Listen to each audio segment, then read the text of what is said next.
Okay, so take note that our subtopic 1 is all about describe situations involving financial problems. So, financial problems can significantly impact individuals and families, affecting their well-being and quality of life. These issues range from managing debt and budgeting to planning for future financial goals.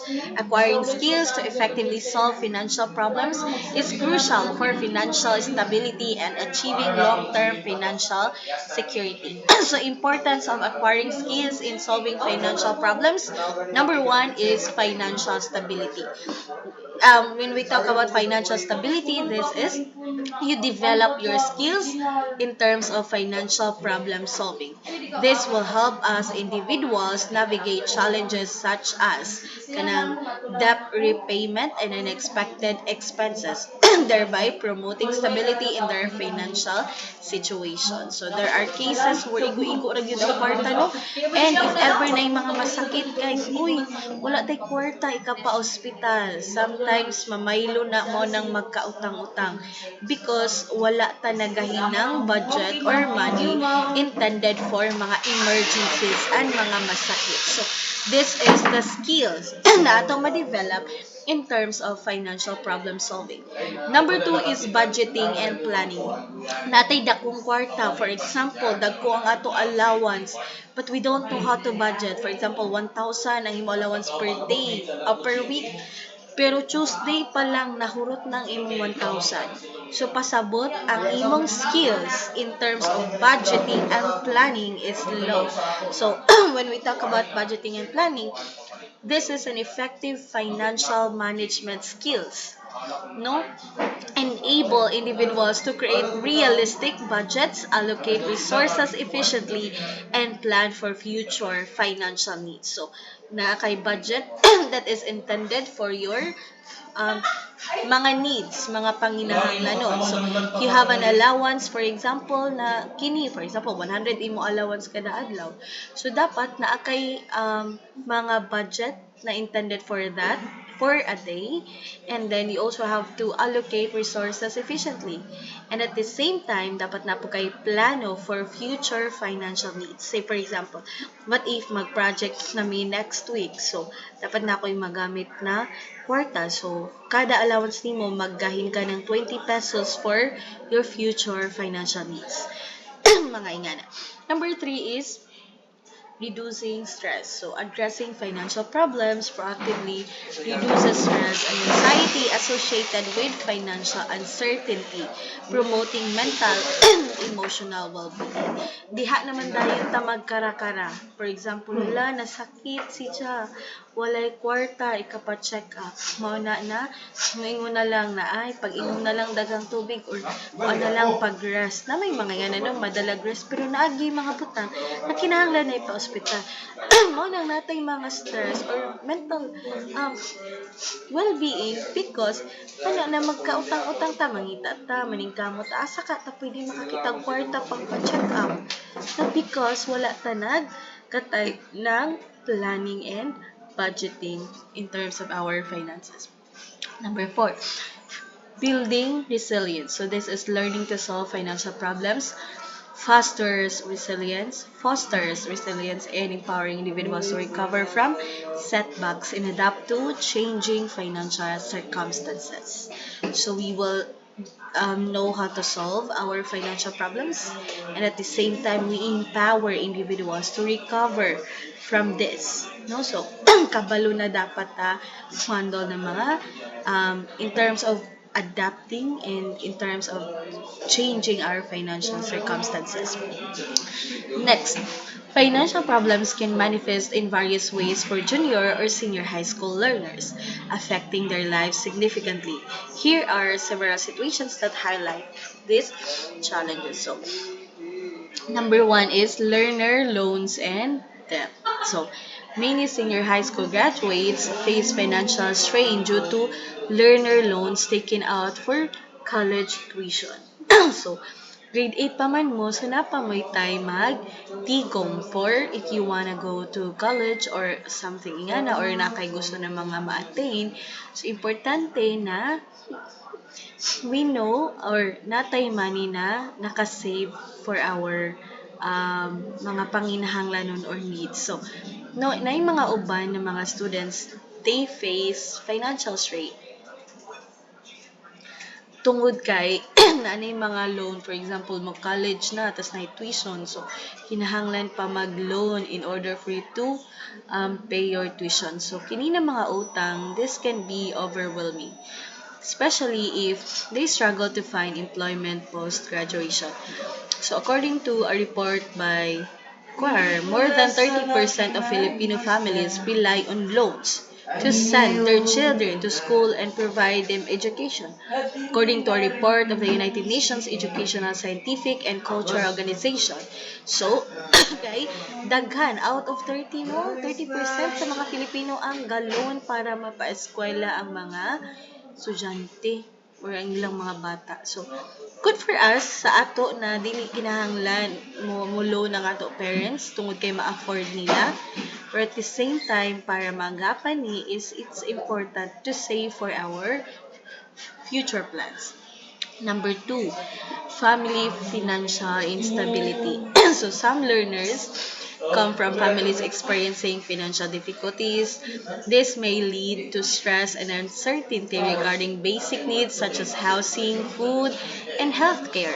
Research by the National Center for Children in Poverty emphasizes how economic instability within families can impact children's well-being and academic performance.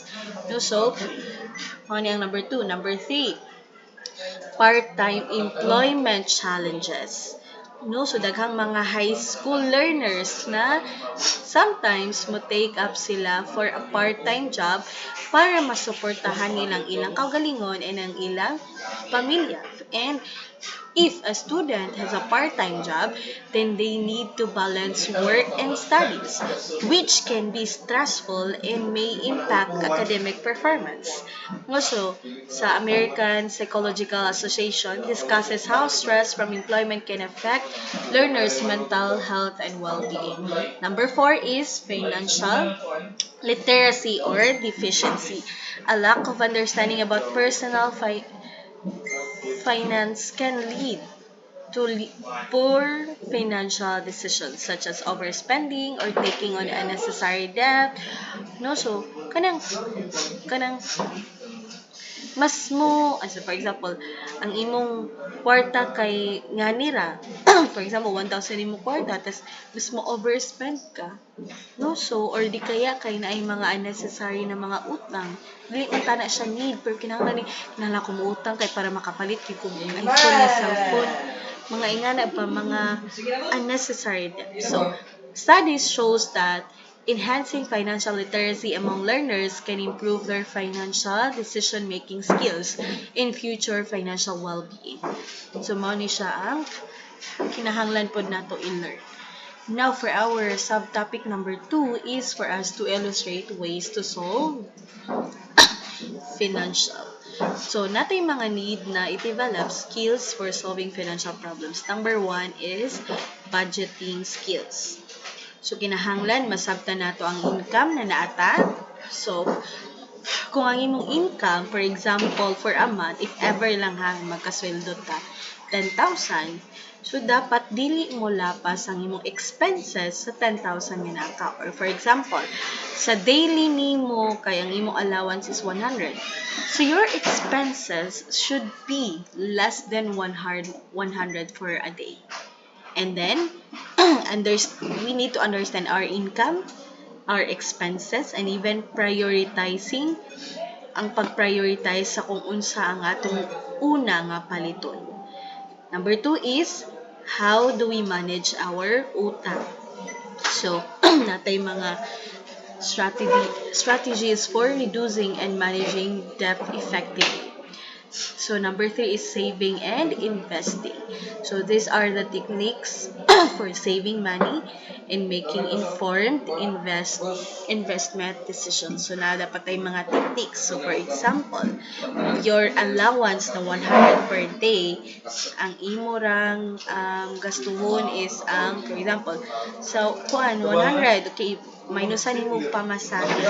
So, Pila man pa man sa 15 kita, 15, 30. So, si 30, after sa 30 day, nakoy 50 na ako snacks for the whole day. So, 50 plus 30, 80, and the remaining na 20 pesos will be your savings. So, that's how you save your money. And after a month, kana yung 20 pesos na daily will be earned after a month. So, for example, maabot na siya mga 1,000 sa isa ka bulan kitay or pilay maabot. So, saan mo po na nimo pag-invest na ang money nga naa ka is mutubo. Number 4, critical thinking, analyzing financial situations and making sound decisions. And number 5, communication. So, mag-negotiate ka with creditors or financial institutions. And the last one here is for us to acquire skills in solving financial problems. It is, of course, essential for achieving financial well-being and stability. So by developing these skills, individuals can effectively manage their finances and pwede pod ma-reduce ang financial stress and even makabuild ta ng secure financial future. So it's not about the money or the amount of money you have, or it's not about unsa ka daghan ang kwarta nga naka, but it's also about your character in terms of how you handle your finances. Kaya bisa pa unsa ka daghan sa imong kwarta, if you don't know how to handle your finances, then again abot ra gyapon na siya sa zero. So dapat we know how to handle our finances. And at the same time, we establish skills that will help us na dili ta magka-stress in terms of finances. No, so mao gini ang pinakadakong problema sa tanang tao. Papangutan nimo, say problema ninyo, pinaka problema sa tao is ang kwarta. Tama? Kay mas ang sweldo kinira pero ang expenses mas dako sa sweldo. So live below your means. If your allowance every day is just 50 pesos, then dili po ka pwede na magasto sa isa ka adlaw ng more than sa 50 pesos. So dapat kabalo ka mo handle sa imong finances. Take note of that. And I think diha lang tayo dari pa di ay. Okay, so we have mga examples here. No, so these are some contextualized scenarios that illustrate ways to solve financial problems involving earning money, profit and loss, fast buys, and buying on installment plans. For example, okay, not a problem that we will have to think about the solution or possible solutions for these problems. So, problem number 1. So, si Maria, which is a high school learner, wants to earn extra money during school breaks to save up for college expenses. She considers various options such as tutoring neighborhood children in English or math, working part-time at a local bakery, or selling homemade snacks at school, or offering digital art commissions online. So what are the possible solutions? Usay pwede himuon ni Maria. So first, ang possible solution will be Maria researches the demand and potential earnings for each option. No? So unsa may mga gidemand ani and unsa pay potential ng mga earnings if I work in a bakery, or if I tutor ang mga children sa amo silingan, or if magkuan ba ko ng mga digital art commissions online or nga na. Tapos, after ma-weigh niya unsay pros and cons in these mga choices nga naa siya. So, example, in terms of time commitment, in terms of initial investment.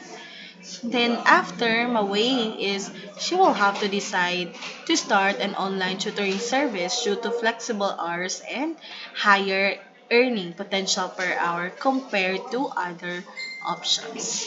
No, so kung na kayo mga choices, you have to again think about the choices nga naa ka, and then you have to weigh unsa may mga pros and cons ani na mga choices. Next. Okay, we have here a problem about profit and loss. So we have Juan wants to start a small business selling handmade accessories like bracelets and keychains. And of course, he invests 5,000 pesos in materials and spends a month crafting and promoting his products at local markets and online. Now, say possible solution for this scenario. Juan sells his products for 100 pesos each and manages to sell 50 items in the first month.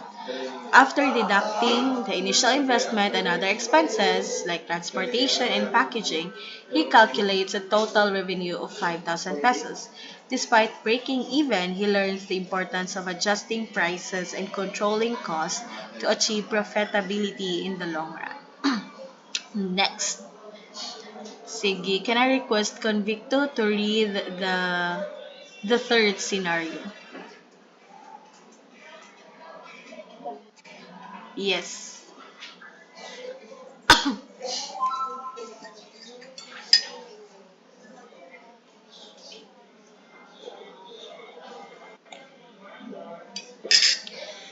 Model A.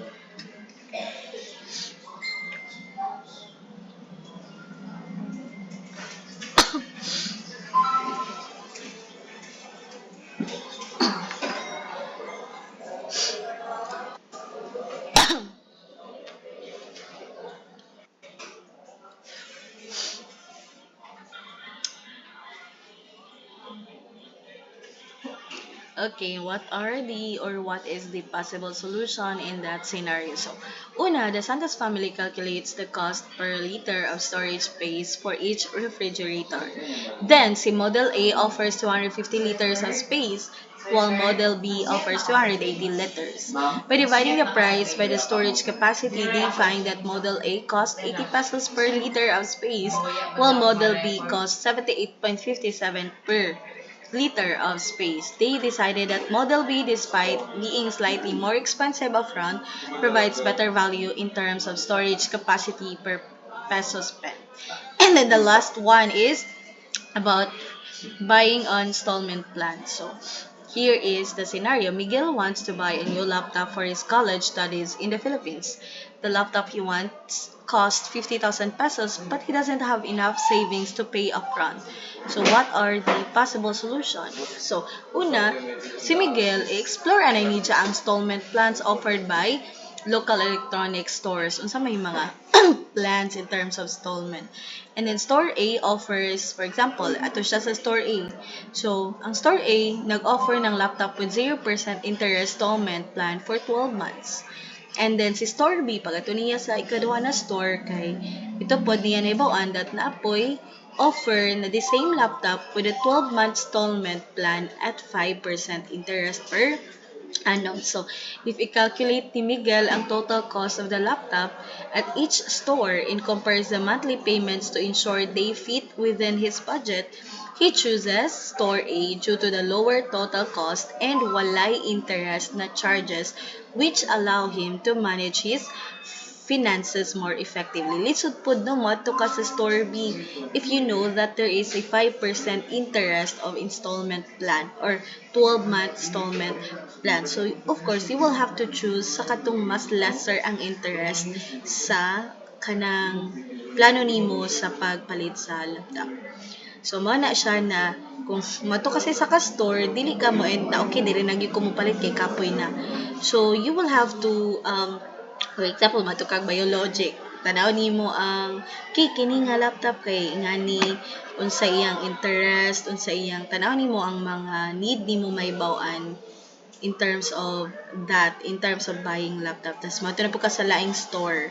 Tas imo na po pangutanon. Tas tanaw nimo kung asa ang mas makalas ka o asa ang naay nindot pod na quality. So after comparing, then you will have to decide based sa nagather nimo ng mga data from observing and from calculating the interest for the whole year. Tapos, tihadayin ka mag-decide na, okay, mas better di ay diri nga store. So nga na ang atong himuon. Di ba kasagaran sa ato no kay pag for example mo ato tag mga mapalita og sinina. So pag ato nato sa for example guys sanong kamahal lagi ni sa Shopee kay kabrato ra. So na mga comparison nga na okay sa Shopee na lang ko magpalit. Nga na. So na mga ingana ng mga cases. No, so where makatabang sa ato in how to mas makasave sa atong mga pamaliton. Okay, and I think diha lang tanang end. So tomorrow for our face-to-face class, we will have an activity about natay mga scenario na ako ipanghatag sa inyo. Tapos kaduha kay inyong himuon is kamo ang maghatag ng mga possible solution in the problems nga naata. Okay? Na yung mga scenario na ako ihatag, tapos kamo ang maghatag ng mga possible solution sa scenario nga na hatag sa inyo. Okay.